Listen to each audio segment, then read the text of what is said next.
muito bem-vindos a mais um vídeo do Mundo na Zona, esse espaço aqui no canal do Zona Curva em que a gente fala sobre política internacional toda semana. O meu nome é Giovana Branco, eu sou mestre em Relações Internacionais e pesquisadora de Cultura e Política Externa da Rússia, e hoje eu separei alguns temas importantes desses últimos dias, começando com a guerra de vetos no Conselho de Segurança em relação às resoluções sobre o conflito entre Israel e a faixa de Gaza. A gente teve algumas reuniões do Conselho de Segurança desde o dia 7 de outubro, momento em que os ataques do Hamas começaram contra o Estado de Israel, e aí sim a gente tem visto um conflito se desenvolvendo desde então.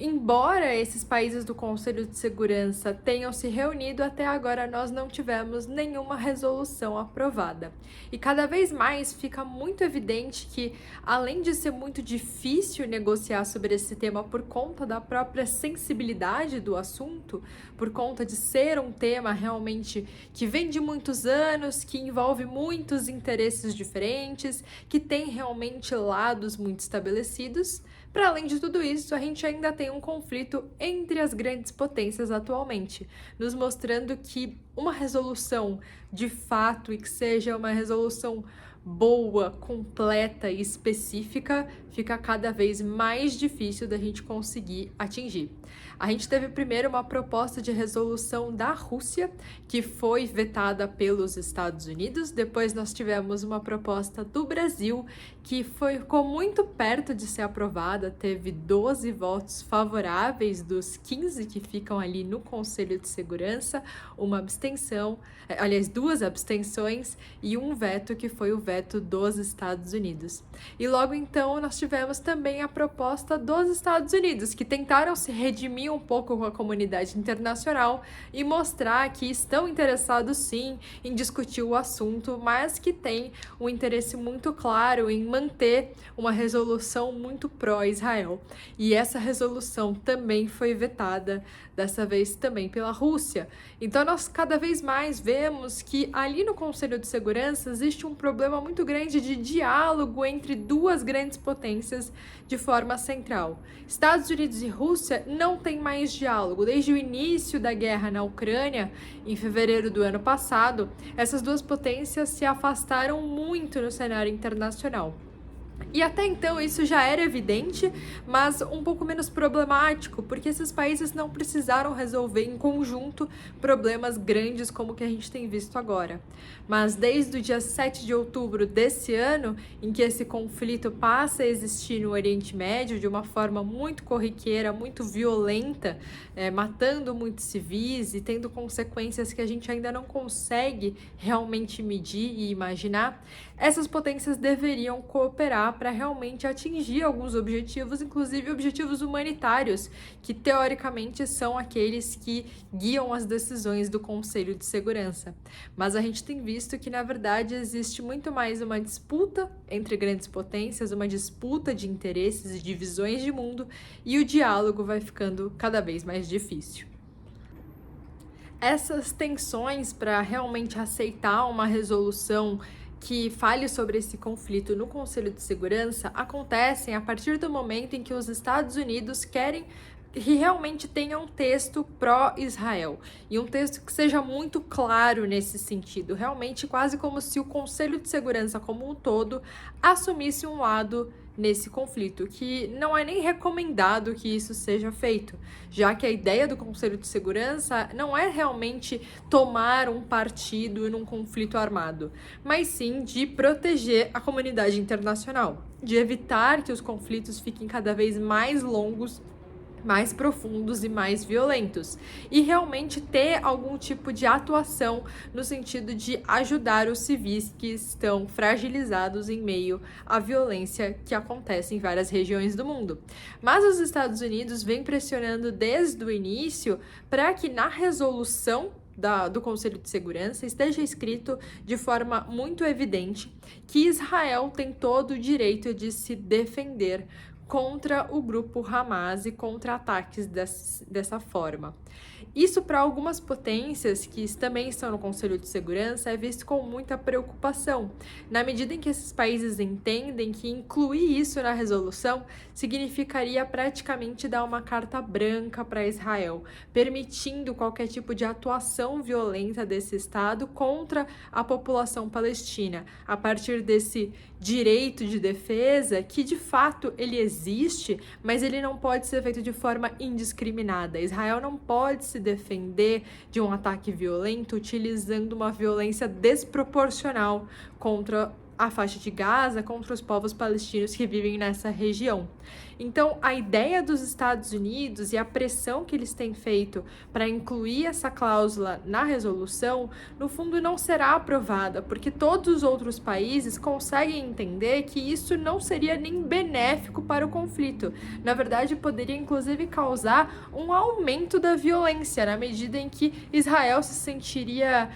possibilitado e de alguma forma teria permissão para agir da forma que bem entendesse na faixa de Gaza. E toda a ideia das outras resoluções que surgiram ali no Conselho de Segurança e foram postas em votação eram resoluções que tinham um caráter muito mais humanitário, de realmente estabelecer um cessar-fogo, estabelecer a criação de corredores humanitários, permitir não apenas a saída dos civis dessa região, como também a entrada de ajuda humanitária, que aqui inclui medicamentos, alimentos, combustíveis e etc. E essas resoluções que tinham esse caráter humanitário foram vetadas até agora pelos Estados Unidos. Enquanto o Conselho de Segurança fica nesse clima de tensão muito grande, nessa guerra de vetos entre as grandes potências,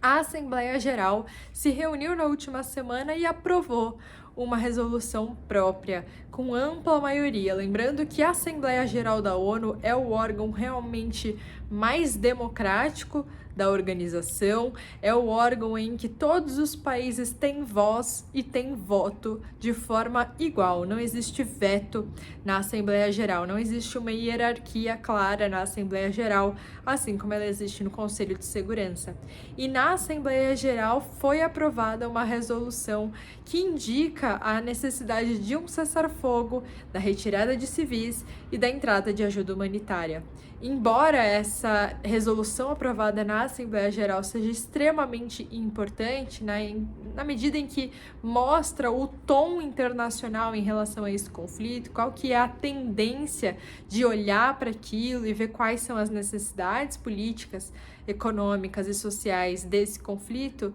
infelizmente não existe poder mandatório em relação a essa resolução. A Assembleia Geral tem apenas caráter de recomendação e não realmente um caráter de lei, de obrigação, como seria uma resolução aprovada pelo Conselho de Segurança. Então, embora seja um passo muito importante que tenha sido dado, e principalmente tenha sido uma grande sinalização para Israel, mas principalmente para os Estados Unidos, no sentido de que é necessário correr para aprovar uma resolução antes que a tragédia em relação aos civis fique cada vez maior, ainda assim não tem realmente um poder de fato acontecer o que foi aprovado pela maioria dos países do mundo. Além de tudo isso, o primeiro-ministro de Israel, Benjamin Netanyahu, fez uma coletiva de imprensa nos últimos dias, algo que, no caso dele, é realmente uma novidade. Ele evitou falar com a imprensa desde o início do conflito. Na verdade, ele tem evitado falar com a imprensa já há bastante tempo. Ele tem se reservado dos comentários que poderiam surgir criticando o seu governo já há um tempo, mas ele reuniu uma coletiva de imprensa onde ele disse muito claramente que o atual conflito com o Hamas e os moradores da faixa de Gaza poderia ser comparado com a guerra de independência de Israel, que acontece lá em 1948. Ele, em outros momentos, também já comparou o ataque de 7 de outubro com os ataques que aconteceram aos Estados Unidos no dia 11 de setembro de 2001, mostrando claramente o tom que ele quer dar nessa narrativa de que existe um inimigo a ser combatido, esse inimigo inimigo ele não é racional, ele não tem limites, ele é um grupo terrorista e, portanto, o Estado tem total liberdade para atuar de forma violenta contra essas pessoas. Essa tem sido muito a narrativa do Netanyahu, assim como a gente via lá atrás a narrativa do Bush,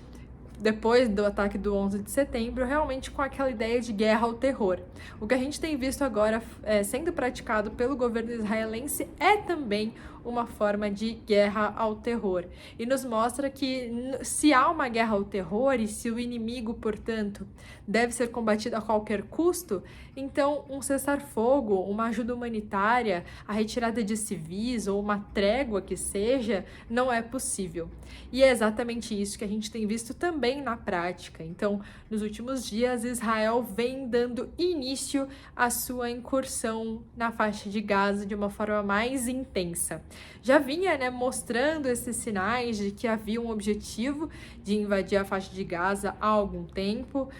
O alto comando dos exércitos israelenses também já havia dito que isso seria de interesse, mas que seria uma operação muito complicada, muito custosa, inclusive em vidas humanas, já que a faixa de Gaza é um território extremamente populoso, então qualquer tipo de entrada do exército israelense acarretaria em muitas vítimas. E a gente tem visto agora essa incursão dando início. Israel entrou por terra, continuou seus bombardeios aéreos e também entrou por via marítima na faixa de Gaza, e já tem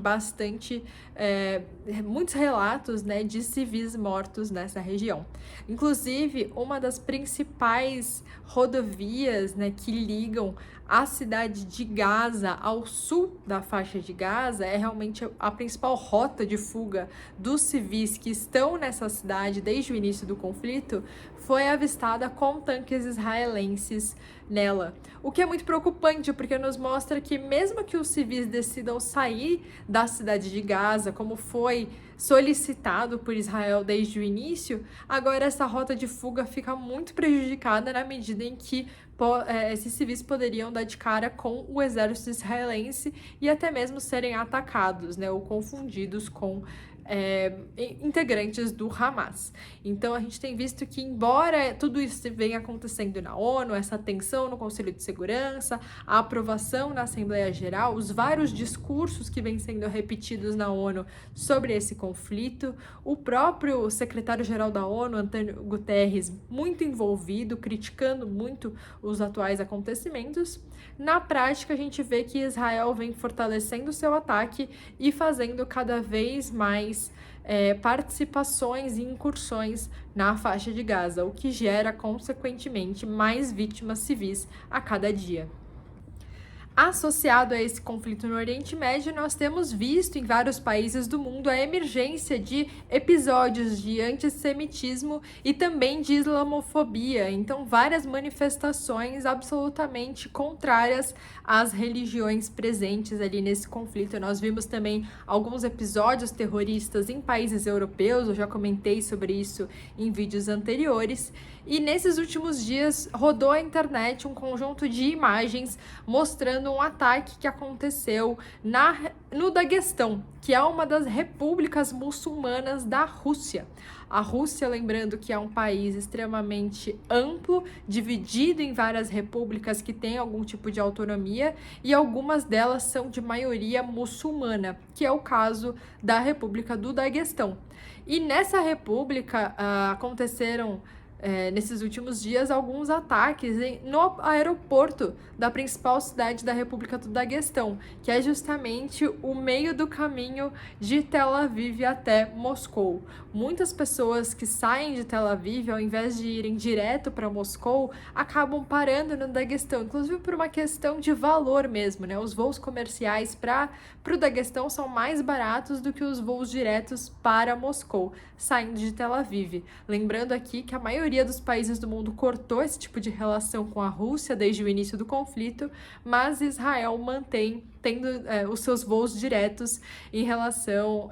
à Rússia. E nesses últimos dias, um avião que saiu de Tel Aviv carregando vários israelenses não conseguiu realmente pousar no aeroporto e ficar por ali, já que muitos manifestantes invadiram o aeroporto e se manifestaram contrários a essas pessoas. Realmente foi um episódio muito grave de antissemitismo ali na República do Daguestão. Os manifestantes não apenas invadiram o saguão do aeroporto, como também agrediram policiais e foram até a pista de pouso, onde o avião estava parado. Então as pessoas não conseguiram, os passageiros israelenses, nem conseguiram descer do avião, porque elas correriam algum risco realmente de serem agredidas pelos manifestantes muçulmanos do Daguestão. Ficou muito claro que esse episódio foi motivado justamente por conta desses conflitos que vêm acontecendo no Oriente Médio, mas mais interessante ainda foi a resposta muito rápida do governo russo. Logo em seguida desses episódios e das imagens ficando muito famosas no mundo todo, realmente por conta de uma indignação geral pelo que estava acontecendo, o presidente russo se pronunciou de uma forma muito neutra, dizendo que na Rússia os israelenses judeus estariam bem recebidos e que aquele tipo de episódio não seria aceitado no país. E que da mesma forma que os muçulmanos eram bem aceitos e inclusive tinham algum tipo de autonomia política dentro do país, os israelenses e os povos judeus de uma forma geral poderiam ir para a Rússia, que estariam seguros. Desde o início do conflito, a Rússia vem se colocando como esse ator neutro em relação a Israel e também aos interesses da Palestina, aqui muito claramente também ao Hamas. A Rússia vem se colocando como um ator que consegue conversar com ambos os lados, que consegue entender ambos os lados. Sempre os discursos da Rússia em relação a esse conflito são colocando a culpa nos dois e também reconhecendo os interesses de ambos, para realmente colocar-se como esse mediador em potencial, como um ator neutro e quase como um ator mais ponderado, por mais incrível que pareça ser. Então, no início, desde o início, a Rússia vem pedindo por um cessar-fogo, por uma liberação de ajuda humanitária dentro da faixa de Gaza e também para a retirada de civis. Mas, ao mesmo tempo, a Rússia mantém também relações com o Hamas e também com o governo de Israel. E esse episódio demonstra justamente essa preocupação da Rússia de manter essa narrativa de neutralidade, manter essa narrativa de mediação, mesmo quando episódios nesse sentido são muito recorrentes na Rússia. Obviamente, esse episódio no Daguestão foi muito grave, foi muito grande também, mas a gente sabe que existe sim antissemitismo na Rússia já há muito tempo, muito mais até do que islamofobia. Então é muito interessante que o governo russo venha tentando se posicionar dessa forma e de certa maneira mantendo aí uma distância equânime entre ambos os lados do conflito no Oriente Médio. E para finalizar, eu queria falar um pouquinho sobre a Venezuela. A Venezuela, que no contexto de conflito no Oriente Médio, veio a ser um ator importante para a política dos Estados Unidos de uma forma mais específica. Isso porque a Venezuela é um grande exportador de petróleo. E num contexto de conflito no Oriente Médio, de aumento do preço do barril do petróleo e de uma possível, inclusive, crise, como a gente viu em, por exemplo, 1973, depois da Guerra do Yom Kippur, e em 1979, depois da Revolução Iraniana, muito provavelmente agora a gente também está muito próximo de viver um novo choque do petróleo, caso esse conflito no Oriente Médio se estenda no tempo. E aí os Estados Unidos fizeram uma proposta já há algum tempo para a Venezuela, realmente tentando cobrir esse espaço do petróleo internacional ficando cada vez mais caro. E a proposta dos Estados Unidos era que algumas sanções seriam retiradas para o petróleo venezuelano, então a Venezuela conseguiria arrecadar bastante renda por conta dessa venda internacional de petróleo, mas em contrapartida, a Venezuela teria que permitir eleições livres dentro do seu território. Então, os Estados Unidos tentaram realmente negociar uma abertura mais democrática na Venezuela em troca de renda por conta da venda do petróleo, que até então sofre bastante com sanções vindas dos Estados Unidos, justamente por conta do governo não democrático que a gente tem na Venezuela. E o governo venezuelano aceitou a princípio essa proposta dos Estados Unidos e realizou eleições primárias. Mas essas eleições foram bem conturbadas, para dizer o mínimo, e recentemente foram inclusive canceladas pela justiça venezuelana, já que eles entenderam que as eleições não aconteceram da forma correta e de que os candidatos não poderiam ter concorrido daquela forma. A candidata que de fato ganhou as primárias foi a Maria Corina, e ela é uma candidata de oposição ao atual governo da Venezuela, mas ela é considerada inelegível. Isso porque grande parte da oposição da Venezuela acabou se tornando inelegível pela justiça venezuelana, justamente porque houve uma perseguição muito grande à oposição. Mas agora, nesse momento em que houve esse acordo, esperava-se que a oposição, de fato, pudesse participar das eleições e que a eleição fosse realmente ser de uma forma livre e justa, permitindo uma concorrência real entre os candidatos. Mas a gente percebe que na realidade não foi bem isso que aconteceu. Então, a Venezuela de fato realizou as primárias eleitorais, mas a candidatura da Maria Corina e de outros candidatos também não foi aceita pela justiça da Venezuela. Em meio, então, a tudo isso, agora fica muito pouco claro o quanto que esse acordo proposto pelos Estados Unidos de fato vai continuar, se a Venezuela vai conseguir ou não vender o seu petróleo no cenário internacional, ou se nós teremos agora aquela relação realmente sendo cortada novamente e não teremos mais acordo nenhum econômico e político entre Venezuela e Estados Unidos, motivado justamente pelo conflito no Oriente Médio. Então, ficamos aí agora sem essa notícia. Nos últimos dias, a Bolívia anunciou que cortaria relações diplomáticas com Israel, e isso pode também pressionar por um acordo com a Venezuela mesmo assim, já que poderia demonstrar para os Estados Unidos uma certa virada no tom, uma virada de interesses aqui na América Latina começando. Então, alguns países, como a Bolívia, realmente de forma muito drástica, cortando relações diplomáticas com Israel, outros países já mais inclinados a apoiar os palestinos no momento do conflito. Então,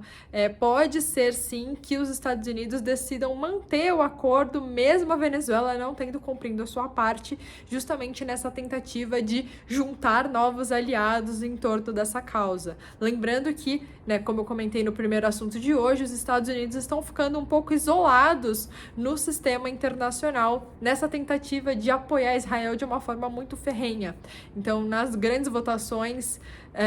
na Assembleia Geral, no Conselho de Segurança, os Estados Unidos acaba ficando um pouco sozinho, por vezes votando junto com Israel, na Assembleia Geral, por exemplo, mas sem grandes apoios regionais